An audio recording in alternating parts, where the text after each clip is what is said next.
اللہ کے نبی سے پوچھا گیا یا رسول اللہ مسلمان آپ کا امتی کنجوس ہو سکتا ہے؟ کہاں ہو سکتا ہے؟ آپ کا امتی مسلمان بزدل ہو سکتا ہے؟ کہاں ہو سکتا ہے؟ یا رسول اللہ مسلمان آپ کا امتی جھوٹ بول سکتا ہے؟ کہ نہیں، جھوٹ نہیں بول سکتا، جھوٹ نہیں بول سکتا۔ آپ نے فرمایا میرا امتی ہر عیب کر سکتا ہے، دو کام نہیں کرے گا، اگر میرا ہے تو دو نہیں کرے گا، ایک جھوٹ نہیں بولے گا، ایک دھوکہ نہیں دے گا۔ اگر وہ جھوٹ اور دھوکے والا ہے تو میری امت سے خارج ہو گیا ہے۔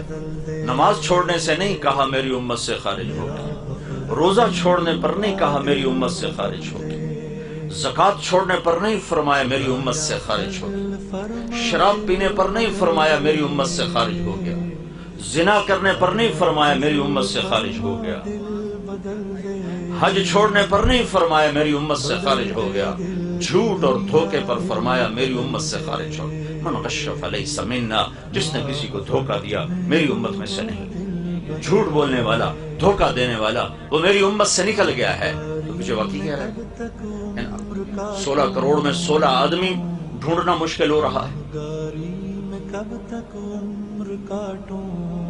اس معاشرے میں ظلم چلتا ہے، اس معاشرے میں جھوٹ چلتا ہے، اس معاشرے میں خیانت چلتی ہے، دھوکہ، فراڈ، فریب چلتا ہے، اس معاشرے کے لیے ذلیل ہونا طے کر دیا جاتا ہے۔ جب قوموں میں ظلم آ جاتا ہے، خیانت آ جاتی ہے، جھوٹ آ جاتا ہے، ریڑھی والے کو کون جھوٹ بلوا رہا ہے؟ کس کی سازش سے یہ جھوٹ بول رہا ہے؟ کس کی سازش سے نوجوان ماں باپ کی نافرمانی کر رہا ہے؟ کس نے سازش کی ہے کہ ماں کی ذرا سی ڈانٹ پر بیٹا اچھل کے وہ جاتا ہے؟ کس نے یہ سازش کی ہے باپ کی تھوڑی سی آنکھیں دکھانے پر بیٹا گریبان پکڑنے کو آ جاتا ہے؟ میں نے اپنے کانوں سے سنا ایک بچی ماں کو کہہ رہی تھی بھوک نہیں، بھوک نہیں، اور اس کی ماں کے بڑے بڑے آنسو ایسے گر رہے تھے۔ یہ کس کی سازش ہے؟ سچائی نکل گئی،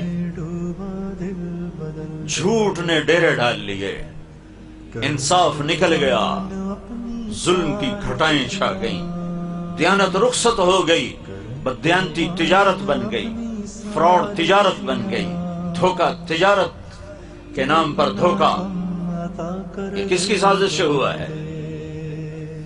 میرے اپنے کردار کی خوشی سے ہوا ہے، میرے اپنے پاؤں پہ کلہاڑی مارنے سے ہوا ہے۔ پھر اور بہت سے اسباب ساتھ جمع ہو جاتے ہیں، لیکن کسی قوم کی ہلاکت کے 3 بڑے سبب ہیں، ایک ظلم، جھوٹ، خیانت۔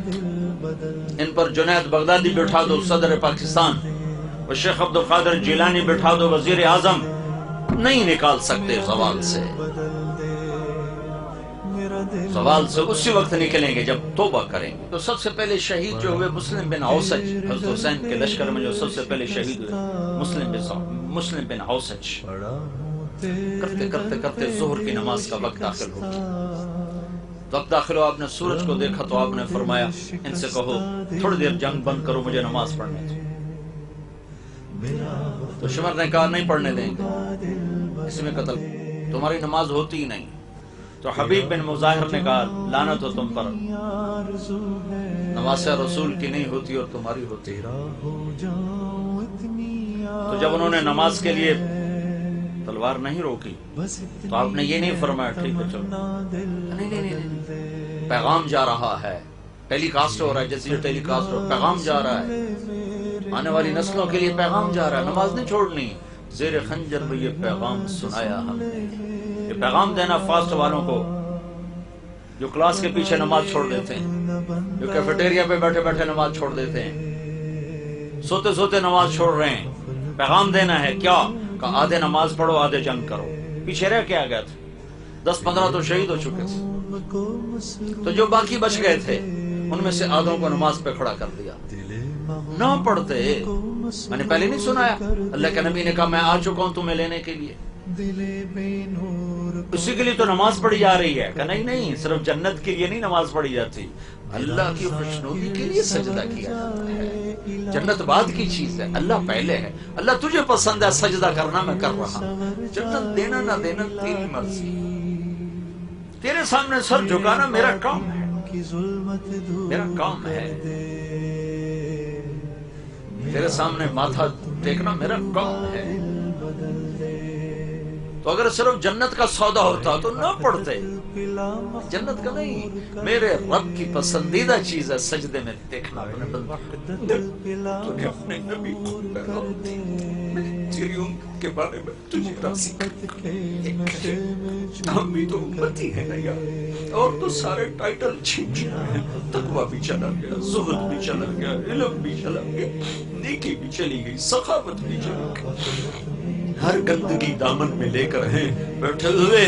لیکن یا اللہ امتی تو ضرور ہے نا، امتی تو ضرور ہے.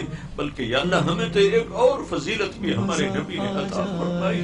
آپ میرے مولا جنت البقیع سے واپس آ رہے تھے، آپ نے فرمایا میں اپنے بھائیوں کو دیکھنا چاہتا ہوں. صحابہ نے عرض کی ہم آپ کے بھائی ہیں.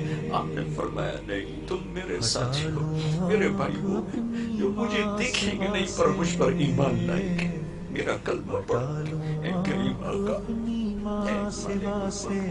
اے مالک، میں اپنے بھائی کو جلتا نہیں دیکھ سکتا. آپ کا نبی تو بڑی شان والا ہے، انہوں نے ہمیں اپنا بھائی کہا ہے، وہ یقیناً ہمیں جلتا دیکھ کے بڑے رنجیدہ ہوں گے. اے مہربان اللہ، ان کے دل کو غم سے بچانے کے لیے رحم کر دے. یہ رات کب ختم ہوگی جو 300 سال لمبی ہو گئی؟ کب اس امت کب ہم امن والی زندگی دیکھیں گے؟ کب ہم امن والی زندگی دیکھیں گے؟ کب ہم محبتوں والی زندگی دیکھیں گے؟ اے کریم آقا، ہم تو کندے حقیر ہیں. کوئی جمی میں عمل ہوتا تجھے واسطہ دیتے، ہمارے پاس کچھ نہیں. ہاں تجھے تیرے نبی کے آنسوؤں کا واسطہ دیتے ہیں. ہمارے ہاتھ پہ کرم فرما دے، رحم فرما دے، ہم سے راضی ہو جا. ربنا آتنا فی الدنیا حسنہ وفی الآخرۃ حسنۃ وقنا عذاب النار. وصلی اللہ تعالی علی النبی الکریم. آمین برحمتک.